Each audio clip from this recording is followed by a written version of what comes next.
جماعة الحق والهدى والسنة هم السلفيون.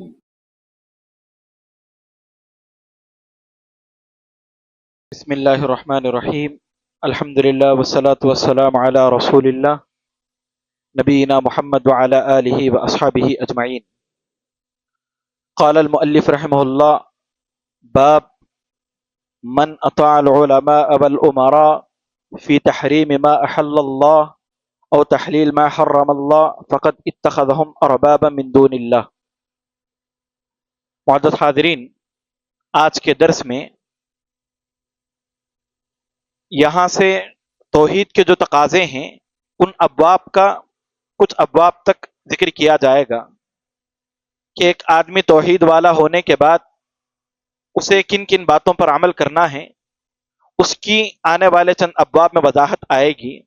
آج کا جو باب ہے اس میں مؤلف رحمہ اللہ فرماتے ہیں جو علماء کی اطاعت کرتا ہے اور امراء کی اطاعت کرتا ہے، اور اطاعت اس حد تک کرتا ہے کہ ان کے امراء یعنی حکمران اور علماء ایک چیز کو حرام قرار دیتے ہیں جس کو اللہ نے حلال قرار دیا، اور ایک چیز کو وہ حرام قرار دیتے ہیں جس کو اللہ نے حلال قرار دیا، یا اس کو حرام قرار دیتے ہیں جس کو اللہ رب العالمین نے حلال قرار دیا. ایسے لوگوں نے اللہ کو چھوڑ کر کے اپنے علماء اور امراء کو معبود بنا لیا ہے. علماء کی اطاعت کرنا چاہیے.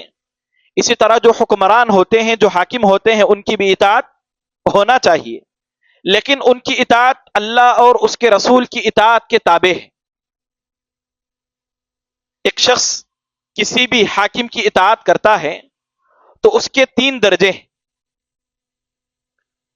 ایک حاکم ہے مسلمانوں کا اور اس کے پاس سلطہ ہے، قدرت ہے، اور مسلمانوں کا امیر اگر ایسی بات کی تعلیم دے رہا ہے جس کو شریعت جائز قرار دیتی ہے تو اس پر عمل کرنا ہمارے لیے واجب ہے. مثلا ایک مسلمانوں کا خلیفہ اس بات کا حکم دیتا ہے کہ نماز کو باجماعت ادا کیا جائے اور سچ بولا جائے، دھوکہ دہی نہ ہو، تجارت میں دھوکہ نہ ہو، ناپ تول میں کمی نہ ہو. اس بات کا حکم ایک مسلمان حکمران دیتا ہے تو اس کی بات کو ماننا کیا ہے؟ واجب ہے. اگر نہیں مانیں گے تو شریعت کی مخالفت ہوگی. اور ایک حاکم ایک ایسی بات کا حکم دیتا ہے جس کی شریعت میں کہیں پر بھی وضاحت نہیں. یہ دوسری صورت ہے. پہلی صورت، حاکم اس بات کا حکم دے رہا ہے جس بات کا حکم شریعت بھی دیتی ہے. دوسرا یہ کہ حاکم اس بات کا حکم دے رہا ہے جس سے متعلق شریعت خاموش ہے، شریعت میں اس سے متعلق واضح کوئی دلیل نہیں ہے. مثال کے طور پر حاکم نے راستوں میں سگنل بنانے کا حکم دیا. حاکم نے یہ حکم دیا کہ بازار قائم ہوگا. حاکم نے یہ حکم دیا کہ راستوں میں اتنی لمٹ میں آدمی اتنی اسپیڈ میں گاڑی چلائے گا، اس سے زائد نہیں چلائے گا. شریعت میں نہ سگنل کا ثبوت ہے، نہ اسپیڈ لمٹ کا کوئی ثبوت ہے، نہ اس طرح کا کوئی ثبوت ہے. اب حاکم ایسی باتوں کا حکم دیتا ہے تو ہم حاکم کی بات کو اس لیے مانیں گے کہ اللہ اور اس کے رسول نے کہا ہے حاکم کی کیا کرو؟ اطاعت کرو، اس کی بات کو مانو. ان حاکم کی بات کو ماننا اللہ کے نبی کی بات کو ماننا ہے، اور اللہ کے نبی کی بات کو ماننا اللہ رب العالمین کی بات کو ماننا ہے. تو دوسری صورت کیا ہے؟ حاکم کی بات ان باتوں میں ماننا جس میں شریعت خاموش ہے. تیسرا یہ کہ حاکم یا امیر اس بات کا حکم دیتا ہے جس کو شریعت کیا کی ہے؟ حرام قرار دی. مثال کے طور پر شریعت نے داڑھی منڈانا حرام قرار دیا. اب اگر ایک حاکم تمام اپنی رعایا کو یہ حکم دیتا ہے کہ سب کے سب داڑھی منڈواؤ، تو اس حاکم کی اطاعت نہیں کی جائے گی، اس لیے کہ اس کی بات شریعت کے تابع ہے. شریعت سے اس کی بات ٹکرا رہی ہے تو ہم حاکم کی اور امیر کی بات کو نہیں مانیں گے. یہ 3 صورتیں ہیں. کسی بھی امیر کی بات کو ماننے کی، شریعت کے موافق بات قبول کریں گے، شریعت خاموش ہے وہ حکم دے گا، شریعت کی نافرمانی نہیں ہے تو وہ بھی قبول کریں گے، اور اگر وہ شریعت کے مخالف بات کا حکم دے اس کو نہیں مانیں گے. اب اگر ایک امیر یا ایک حاکم ایسا حکم دے جس کی شریعت مخالفت کرتی اور اس حکم کو نہ ماننے کی صورت میں ہماری زندگی مشکل ہو جائے. مثال کے طور پر ہمارے یہاں اسلامی حکومت نہیں ہے۔ اور جہاں اسلامی حکومت ہے وہاں پر بھی تصویر پاسپورٹ کے لیے یا بعض قوانین کے لیے تصویر کو لازم قرار دیا گیا۔ اب اگر ایک شخص تصویر نکالنے سے انکار کرے، کئی ایک مسائل میں اس کو پریشانی ہوگی اور اس کی زندگی مشکل ہو جائے گی، ایسی باتوں میں کیا کریں؟ ایسی باتوں میں انسان معذور ہے، انسان معذور ہے۔ مثال کے طور پر جو لوگ گورنمنٹ میں کام کرتے ہیں ان کا اکاؤنٹ ہونا لازمی ہے۔ اب ہندوستان میں ایک بھی بینک ایسی نہیں ہے جو سود سے خالی ہو۔ اب ایک آدمی یہ گورنمنٹ میں کام کرنے والا سود سے بچنا چاہتا ہے، لیکن اگر وہ بینک میں اکاؤنٹ نہ کھلوائے تو اس کی تنخواہ ہی نہیں آئے گی، اس کا جینا مشکل ہو جائے گا۔ اب ایسا شخص معذور ہے، بینک سودی کام کرتی ہے، اس کے باوجود وہاں اکاؤنٹ کھلوا رہا ہے، تو یہ کیا ہے؟ معذور ہے۔ تو شریعت کی مخالف بات حاکم کی ماننا، اگر نہ ماننے کی صورت میں ہماری زندگی مشکل ہو جاتی ہے تو وہاں پر ہم کیا ہیں؟ معذور ہیں۔ یہ تین صورتیں ہو گئیں کسی بھی امیر کی بات کو یا حاکم کی بات کو ماننے کی۔ کون سا امیر مراد ہے؟ ہمارے یہاں بھی امیر ہیں، ضلع کی سطح پر، صوبے کی سطح پر، ملک کی سطح پر ہمارے یہاں بھی امیر ہیں۔ وہ تمام روایتیں جن میں اس بات کا حکم دیا گیا ہے امیر کی اطاعت کرو، جماعت سے الگ نہ ہو، جماعت سے جو بندہ الگ ہوتا ہے وہ جاہلیت کی موت مرتا ہے، اور ایک شخص مسلمانوں کی جماعت میں آ کر کے پھوٹ ڈالے تو اسے قتل کرنے کا بھی حکم ہے۔ اگر امیر کی کوئی بات تمہیں پسند نہیں، اس کے باوجود تم کیا کرو؟ اس کی بات کو مانو، اگر شریعت کی مخالفت نہ ہو۔ تو یہ تمام روایتیں جس میں اس بات کا ثبوت ہے کہ امیر کی بات کو ماننا ہے، وہ ایسا امیر ہے جس کے پاس سلطہ ہے، جس کے پاس حدود نافذ کرنے کی طاقت ہے، اور وہ مسلمانوں کا خلیفہ ہے، تمام مسلمانوں کا خلیفہ ہے۔ وہ زنا ہونے پر وہ حد جاری کرنے کی اس کے پاس طاقت ہے، چوری ہونے پر ہاتھ کاٹنے کی اس کے پاس طاقت ہے، کوئی مخالفت ہو رہی ہے تو اس کے پاس طاقت ہے کہ اس مخالفت کو روکے۔ اب کیا ہمارے یہاں جو امراء ہیں، جو امیر ہیں، ان کے پاس اگر کوئی زنا کر لے تو رجم کرنے کی طاقت ہے؟ اگر کوئی چور چوری کر لے تو اس کا ہاتھ کاٹنے کی طاقت ہے اس کے پاس؟ تو یہاں ہندوستان میں جو امیر ہیں وہ امیر اس اطاعت والی جو تمام حدیثیں ہیں اس پر فٹ نہیں بیٹھتی ہیں۔ اب اگر کوئی شخص ان تمام احادیث کو جو مسلمانوں کے حاکم سے متعلق ہیں، یہاں کے جو امراء ہیں ان کے بارے میں کہے کہ دیکھو امیر کی اطاعت، اس کے بارے میں یہ تمام حدیثیں، تو اہل علم کہتے ہیں یہ اس درجے تک اس کی سنگینی پہنچ سکتی ہے کہ یہ احادیث میں تحریف ہے، اس لیے کہ حدیث میں وہ معنی نہیں لیا گیا، یہاں پر جو لوگ معنی مراد لے رہے ہیں۔ ٹھیک ہے، یہاں کے امراء کی اطاعت کی جائے گی، جماعت کی مخالفت نہیں کی جائے گی، خیر میں وتعاونوا علی البر والتقوی کے تحت تعاون کیا جائے گا۔ اور یہاں کے جو امیر ہوتے ہیں یہ اس لیے بنائے جاتے ہیں تاکہ جماعت کا کام درست ہو، دعوت و تبلیغ کا کام ہو، اور آپس میں ایک دوسرے سے مل کر کے اللہ رب العالمین کی طرف دعوت کا کام دیا جائے۔ اس معاملے میں ان کی اطاعت کی جائے گی۔ جماعت اصل نہیں ہے، مقصد اصل ہوتا ہے۔ اب اگر کوئی شخص مقصد کو اصل نہ بنا کر کے جماعت کو اصل بنائے اور اپنی ذات کو اصل بنائے اور کہے کہ میں امیر ہوں، اگر میری بات نہیں مانے گا، انا کا مسئلہ بنا کر کے سامنے والے پر گمراہ ہونے کا فتویٰ لگائے یا اس کو فتین یا اس طرح کے القاب سے نوازے، تو یہ زیادتی۔ یہ امراء کی جو اطاعت ہے شریعت میں، یہاں تک اس سے متعلق تعلیم دی گئی ہے، اور علماء کی اطاعت سے متعلق بھی یہاں پر بات ہے۔ علماء سے اطاعت کے متعلق دو قسمیں اہل علم نے بیان کی۔ پہلی قسم یہ ہے کہ ایک شخص ایک عالم دین سے مسئلہ پوچھتا ہے، ایک عام شخص ایک عالم دین سے مسئلہ پوچھتے ہیں، اس کا کیا حکم ہے؟ وہ عالم دین سامنے والے کو، سوال پوچھنے والے کو اعتبار ہے کہ یہ مجھے دلیل کے مطابق جواب دیں گے، قرآن و سنت کے مطابق جواب دیں گے، وہ ایک اعتماد سے ان سے سوال کرتا ہے۔ اب اگر وہ قرآن و سنت کی روشنی میں اسے حکم بتائیں تو اس عالم کی بات کو ماننا چاہیے، اس لیے کہ اس آدمی کے پاس اتنی طاقت نہیں کہ قرآن و حدیث سے خود مسئلہ معلوم کرے۔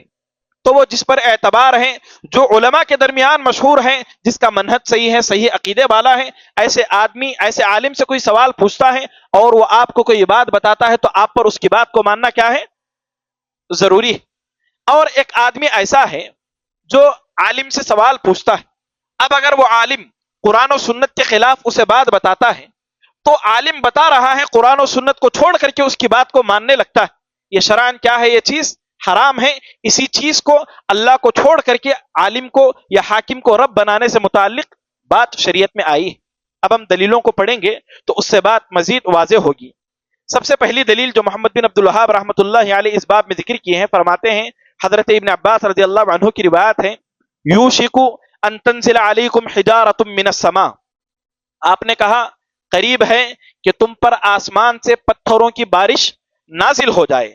اقول، میں کہتا ہوں، قال رسول اللہ صلی اللہ علیہ وسلم، اللہ اور اس کے رسول صلی اللہ علیہ وسلم نے کہا، وتقولون، اور تم کہتے ہو، قال ابو بکر و عمر، ابو بکر و عمر نے کہا.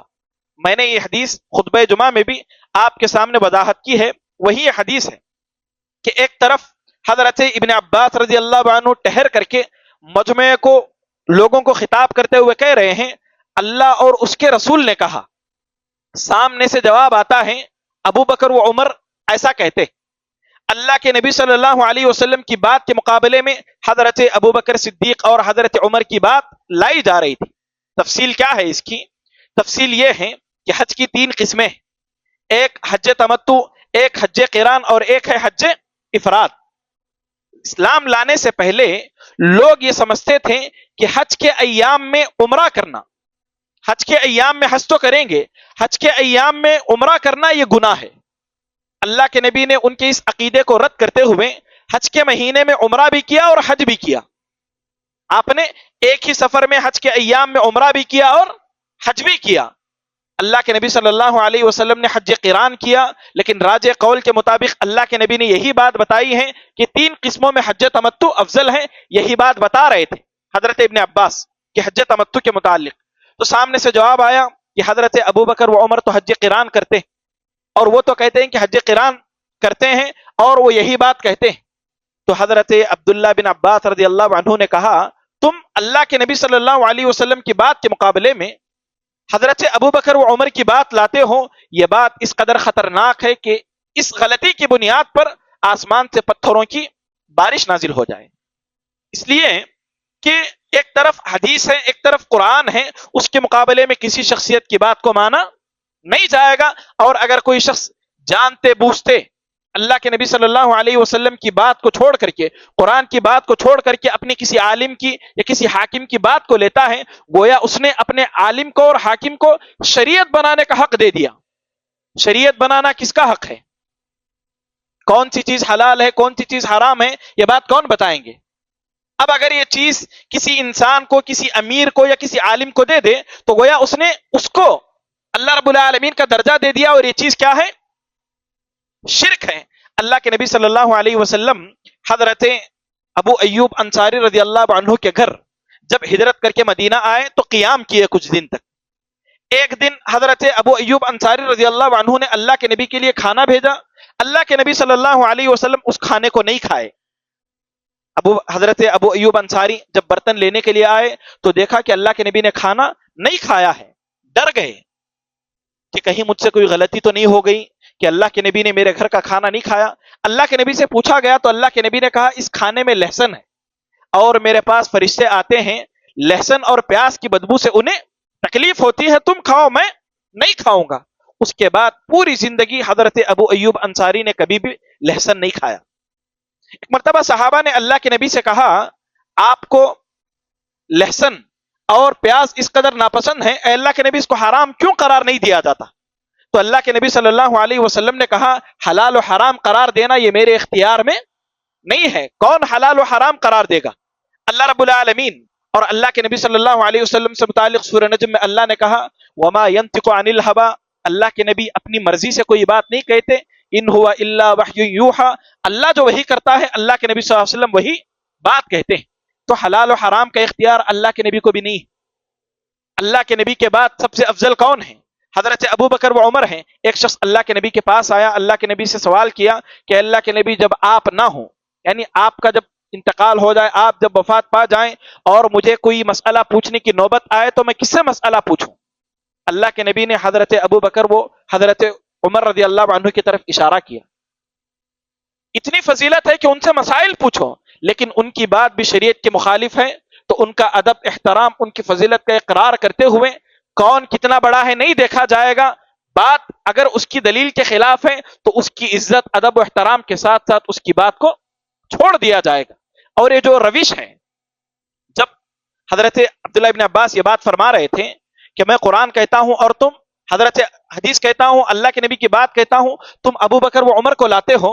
تو حضرت عروہ رضی اللہ عنہ یہ سوال کرنے والے تھے. یہ جو بات کہے کہ حضرت ابو بکر و عمر ایسا کہتے ہیں، یہ کہنے والے کون ہیں؟ عروہ بن زبیر ہیں. یہ عروہ بن زبیر کون ہیں؟ یہ حضرت ابو بکر صدیق رضی اللہ عنہ کے نواسے، حضرت ابو بکر صدیق رضی اللہ عنہ کے نواسے ہیں. اللہ کے نبی صلی اللہ علیہ وسلم کے پھوپھی زاد بھائی زبیر بن عوام کے بیٹے ہیں، ام اسما رضی اللہ عنہا کے آپ بیٹے. جب یہ بات کہی حضرت ابن عباس رضی اللہ عنہ نے، تو انہوں نے کہا ان ابا بکر و عمر رضی اللہ عنہما کان اعلم برسول اللہ صلی اللہ علیہ وسلم منک. تم کہہ رہے ہو کہ حضرت ابو بکر صدیق اور حضرت عمر کی بات ایسی ہے، حضرت ابو بکر اور حضرت عمر تم سے زیادہ حدیث کو جانتے ہیں. اور کیا وہ جان بوجھ کر ایسا کریں گے؟ یعنی اللہ کے نبی تمتع کہا ہے، وہ قران کیوں کریں گے؟ وہ حدیث کو تم سے زیادہ جانتے ہیں. یاد رکھیں، ایک ہی بات کا، یعنی تمام باتوں کا ایک ہی آدمی کو علم ہو، یہ چیز ضروری نہیں. ان کی جلالت، ان کی فضیلت اپنی جگہ، لیکن ایک مسئلے کا علم انہیں بھی بسا اوقات نہیں ہو سکتا. اور ایسی بے شمار مثالیں موجود ہیں. آج لوگوں میں یہ بات عام ہے کہ ایک آدمی آپ کو حق بتاتا ہے، سامنے سے کہتے ہیں کہ امام ابو حنیفہ رحمۃ اللہ علیہ کو یہ حدیث معلوم نہیں تھی، کہ امام شافعی کو یہ حدیث معلوم نہیں تھی. ہم کہتے ہیں ہو سکتا ہے ان تک وہ حدیث نہ پہنچی. ہمارا یہ بات کہنا اس کا یہ مطلب ہرگز نہیں کہ ہم ان سے بڑے عالم ہو گئے. ہمارا کہنے کا مطلب یہ ہے کہ حدیث کے مقابلے میں کسی کی بات نہیں لی جائے گی. ہو سکتا ہے ان تک وہ بات نہ پہنچی ہو.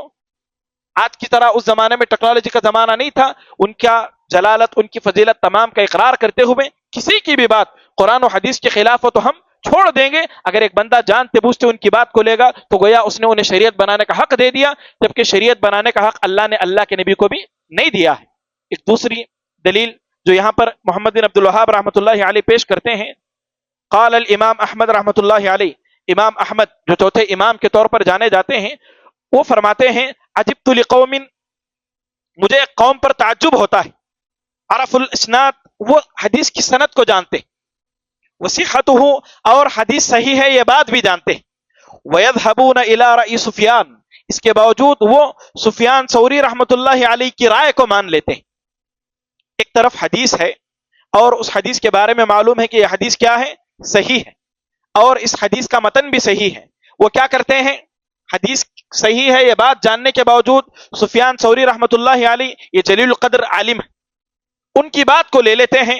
فرماتے ہیں واللہ تعالی یقول، اللہ رب العالمین فرماتا ہے فَلْيَحْذَرِ الَّذِينَ يُخَالِفُونَ عَنْ أَمْرِهِ، اللہ رب العالمین کی مخالفت کرنے سے باز آ جائیں، اور اگر اللہ اور اس کے رسول کی مخالفت سے باز نہیں آئے، ان تصیبہم فتنہ، یہ کہ تم فتنے میں پڑ جاؤ گے، او یصیبہم عذاب علیم، یا انہیں دردناک عذاب پہنچے گا.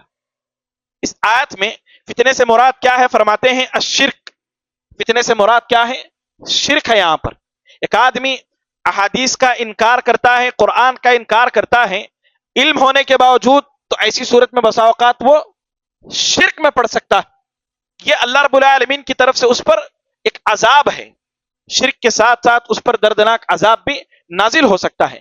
ایک طرف حدیث ہے، ایک طرف سفیان ثوری رحمۃ اللہ علیہ کا قول ہے، اور یہ سفیان ثوری رحمۃ اللہ علیہ امام ابو حنیفہ سے بھی پہلے کے، ان سے متعلق یہ بات ہے کہ قرآن و حدیث کے مقابلے میں ان کی رائے کو نہیں لیا جائے گا تو بعد والوں کا کیا درجہ ہے. لوگ کہتے ہیں، امام مالک رحمۃ اللہ علیہ کا ایک قول کہ ایک شخص نے امام مالک رحمۃ اللہ علیہ سے سوال کیا کہ میں عمرے کے لیے، حج کے لیے احرام کہاں سے باندھوں؟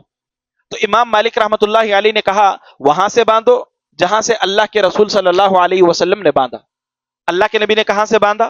میقات سے. اور مدینے کی میقات کیا ہے؟ ذوالحلیفہ.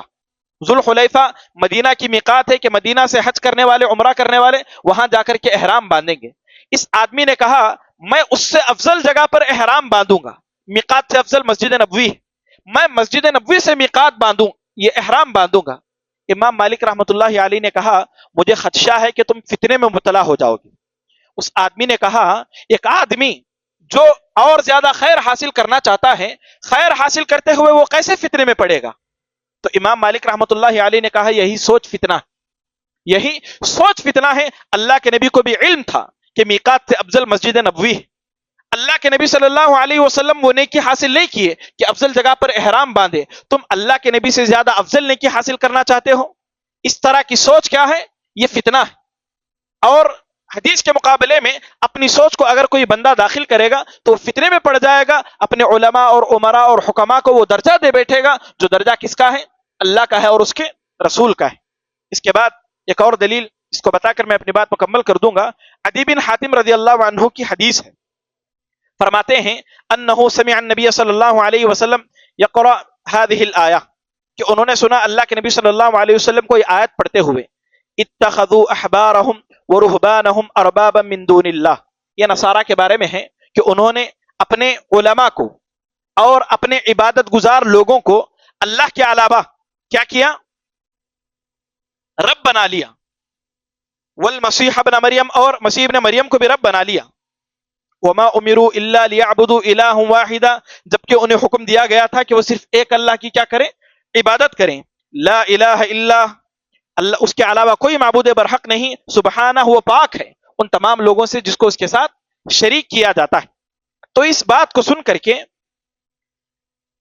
عدی بن حاتم رضی اللہ عنہ نے کہا انا لسنا نعبدهم، ہم ان کی عبادت نہیں کرتے۔ یعنی اس آیت میں کہا جا رہا ہے کہ یہود و نصارہ کیا کرتے ہیں؟ اپنے علماء کو اور اپنے حکمران کو، اپنے عبادت گزار لوگوں کو رب بنا لیتے۔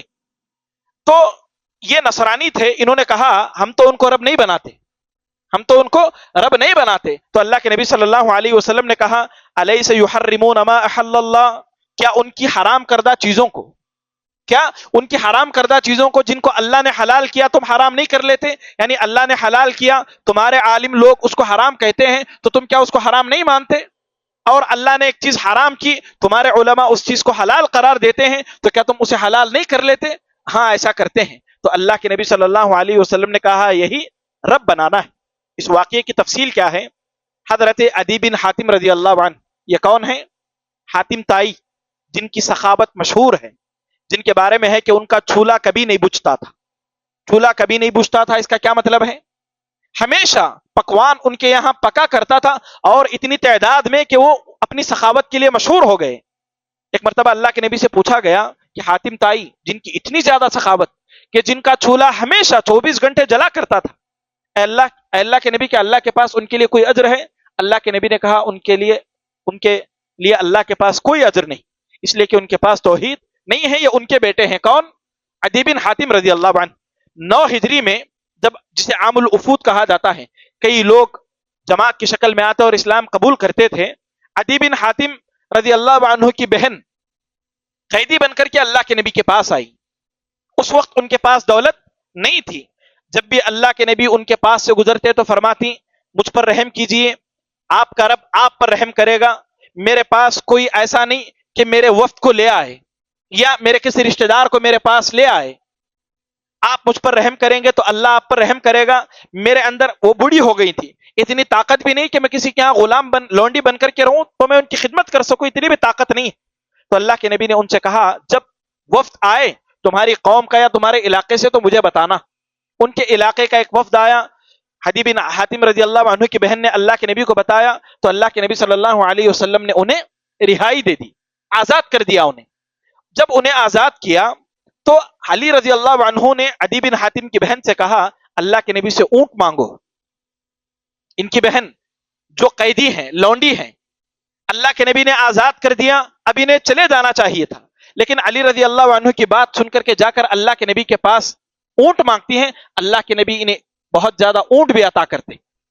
یہ بہن عدی بن حاتم کو خط لکھتی ہے کہ محمد پر ایمان لے آؤ، محمد ایسا عطا کرتے ہیں جو تیرا باپ بھی نہیں دے سکتا۔ ان کے باپ کون ہیں؟ عدی بن حاتم تائی، وہ بھی نہیں دیتے، محمد اتنا دینے والے ہیں۔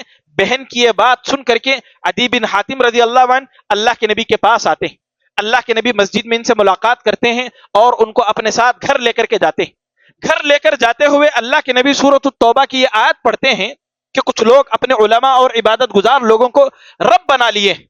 ان کی بات سن کر کے عدی بن حاتم کہتے ہیں اللہ کے نبی ایسی بات نہیں ہے، ہم ان کو رب نہیں بناتے۔ تو اللہ کے نبی نے کہا ان کے حلال کو تم حلال کر لیتے ہو، ان کے حرام کو تم حرام کر لیتے ہو، کیا ایسی بات نہیں ہے؟ عدی بن حاتم نے کہا ہاں اللہ کے نبی ایسی بات ہے۔ تو اللہ کے نبی نے کہا یہی رب بنانا ہے، یہی انہیں شریعت بنانے کا حق دینا ہے، اور یہ کیا ہے؟ شرک ہے۔ ایک توحید والے کے لیے لائق نہیں کہ کسی بھی عالم کی یا کسی بھی حاکم کی بات کو بغیر دلیل کے یا قرآن و حدیث کے مقابلے میں لے لے، اور یہ چیز کیا ہے؟ شرک ہے۔ اس وقت عدی بن حاتم رضی اللہ عنہ نے اسلام قبول کر لیا تھا۔ یہ مختصر وضاحت ہے جس میں محمد بن عبد الوہاب رحمۃ اللہ علیہ یہی بتانا چاہ رہے ہیں کہ اطاعت اللہ رب العالمین کی جائے گی، اللہ کے رسول کی جائے گی، دنیا کے تمام لوگوں کی اطاعت ان کی اطاعت کے ماتحت ہے۔ اگر وہ اللہ اور اس کے رسول کے مطابق حکم دے تو مانیں گے، اور اگر وہ اللہ اور اس کے رسول کی بات کے خلاف حکم دیں گے تو ان کی بات کو نہیں مانیں گے، گرچہ وہ کتنی فضیلت والے کیوں نہ ہو، ان کی فضیلت ان کے احترام کے ساتھ ان کی بات کو چھوڑ دیا جائے گا۔ اب اگر کوئی شخص دلیل کے وعدے ہو جانے کے بعد اپنے عالم کی حلال کردہ چیز کو حلال مان لے، اپنے امیر کی حلال کردہ چیز کو حلال مان لے، گویا اس نے انہیں کیا کیا؟ رب بنا لیا۔ اور آج ایسا ہوتا ہے، آج کے معاشرے میں ایسا ہوتا ہے کہ لوگ کیا کرتے ہیں؟ قرآن و سنت کے مقابلے میں اپنے امام کی بات کو، اپنے امیر کی بات کو لے لیتے ہیں۔ اس کی وجہ سے شرک عام ہے، بدعت عام ہے، اور وہ اسی پر اپنی زندگی گزار کر کے چلے جاتے ہیں۔ قیامت کے دن ایسے لوگ پچھتائیں گے۔ اس سے مجھے اور آپ کو بچنا چاہیے۔ اللہ سے دعا ہے کہ اللہ رب العالمین ہم تمام کو صرف قرآن اور حدیث کو کی اطاعت کرنے کی توفیق نصیب فرمائیں، اور جو بھی حکمران ہیں اللہ رب العالمین ہمیں ان کی اطاعت کرنے کی توفیق نصیب فرمائیں، اور اگر وہ قرآن و حدیث کے خلاف حکم دیتے ہیں ان کا ادب اور احترام کے ساتھ ان کی بات کو رد کر دیا جائے گا۔ اللہ مجھے اور آپ کو اسی بات کی توفیق دیں۔ جو بھی باتیں سنے ہیں اللہ ان تمام باتوں کو سننے سے زیادہ، کہنے سے زیادہ ہم تمام کو عمل کرنے کی توفیق نصیب فرمائیں۔ آمین، تقبل یا رب العالمین۔ معزز حاضرین، جیسا کہ 3 سوالات کیے جاتے ہیں، آج کے 3 سوالات یہ ہیں کہ کوئی بھی جو حکمران ہوتا ہے اس کی بات کو لینے کے یا رد کرنے کی 3 قسمیں ہیں۔ ایک حاکم اپنی رعایا کو، اپنی حکومت کے لوگوں کو حکم دیتا ہے کہ میری بات مانو، اس کے 3 درجے ہیں یا 3 قسمیں ہیں۔ وہ 3 قسمیں کیا ہیں؟ جی احمد بھائی۔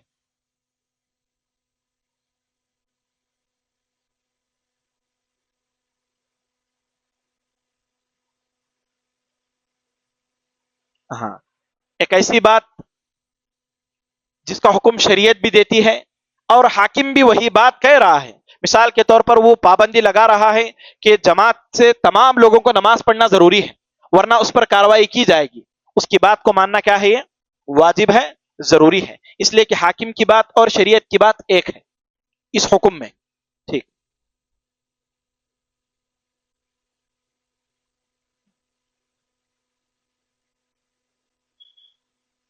ضروری ہے۔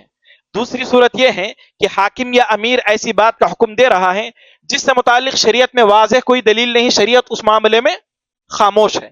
جیسے کہ میں نے مثال دیا، اسپیڈ لمٹ لگانا یا سگنل بنانا یا جیل وغیرہ بنانا، شریعت میں اس کا ثبوت نہیں ہے، لیکن اس میں مسلمانوں کی حفاظت ہے، ان کا فائدہ ہے، اس لیے حاکم یہ بات کہتا ہے۔ تو حاکم کی بات کو ماننا اللہ کے نبی نے ضروری کہا ہے، اس لیے ہم یہاں پر اس کی بات کو مانیں گے۔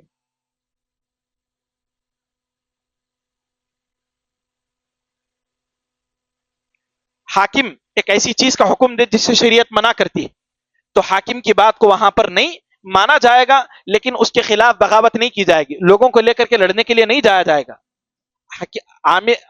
امیر اور حاکم کی اطاعت اور اس کا مقام اور وہ اس کی جو ذمہ داری ہے اس کا اقرار کریں گے، لیکن صرف اس ایک بات میں ہم اس کی بات کو نہیں مانیں گے۔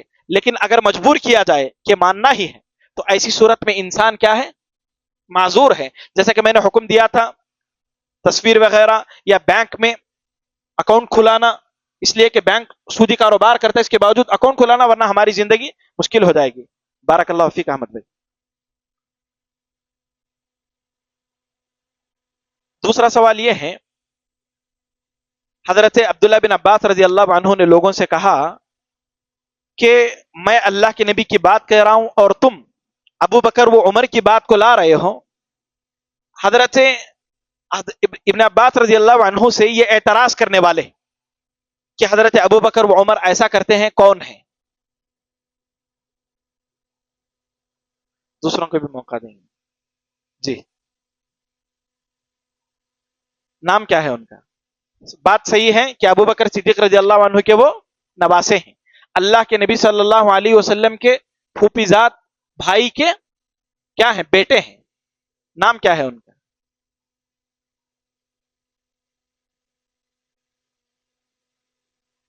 لیجیے بارک اللہ فیک. عروہ بن زبیر رضی اللہ عنہ, کیا نام ہے ان کا؟ عروہ بن. ان کا واقعہ میں نے فجر کے درس میں بھی بیان کیا تھا کہ کسی بیماری کے سبب ان کے پیر کو کاٹ دیا گیا, پورے پیر کو. جب ہوش آیا تو ان کا پیر ان کے پاس لے کر کے جایا گیا, اور وہ اپنے پیر کو ہاتھوں میں اٹھائے اور کہا اے اللہ تو گواہ رہنا, میں نے کبھی بھی اس پیر سے چل کر کے گناہ کی طرف نہیں گیا. یہ بڑے فضیلت والے تھے, حضرت ابوبکر صدیق رضی اللہ عنہ کے نواسے تھے. 2 سوال ہو گئے. تیسرا سوال یہ ہے کہ وہ صحابی رسول جو اپنی بہن کے خط لکھنے پر آئے اور انہوں نے اسلام قبول کیا, ان کا نام کیا ہے, اور وہ کس سن میں ایمان لائے, یا کس سال ایمان لائے, یعنی اس وقت کی صورتحال کیا تھی, یہ بھی بیان کیا ہوں. صحابی رسول کا نام کیا ہے وہ؟ جی, یہ کس کے بیٹے ہیں؟ حاتم طائی کے. یہ کب اسلام قبول کیے؟ بارک اللہ فیک. اے افضل بھائی, 9 ہجری میں اسلام لائے, اور ان کے اسلام لانے کا سبب کون ہے؟ ان کی بہن ہے. ایسا آپ کو کئی ایک موقعوں پر شریعت میں یا صحابہ کی سیرتوں میں ملے گا کہ اسلام لانے کا سبب ان کی ماں ہوئی, یا اسلام لانے کا سبب ان کا بیٹا ہوا. اس طرح ہمارے اندر بھی کردار ہونا چاہیے کہ خیر پر آنے کا ذریعہ, ہم اپنے باپ کے خیر پر آنے کا, اپنے بھائی کے, اپنی ماں کے, اپنی پھوپھی کے خیر پر آنے کا ذریعہ ہم بنے. ایسا نہ ہو کہ ہم کو دیکھ کر کے وہ اور شر میں چلے جائیں. جو بھی باتیں کہی گئی ہیں, اللہ ہم تمام کو ان باتوں پر کہنے سے زیادہ, سننے سے زیادہ عمل کرنے کی توفیق نصیب فرمائے. آمین تقبل یا رب العالمین. سبحانک اللہم و بحمدک, اشہد ان لا الہ الا انت, استغفرک و اتوب الیک. وقل جاء الحق وزهق الباطل إن الباطل كان زهوقا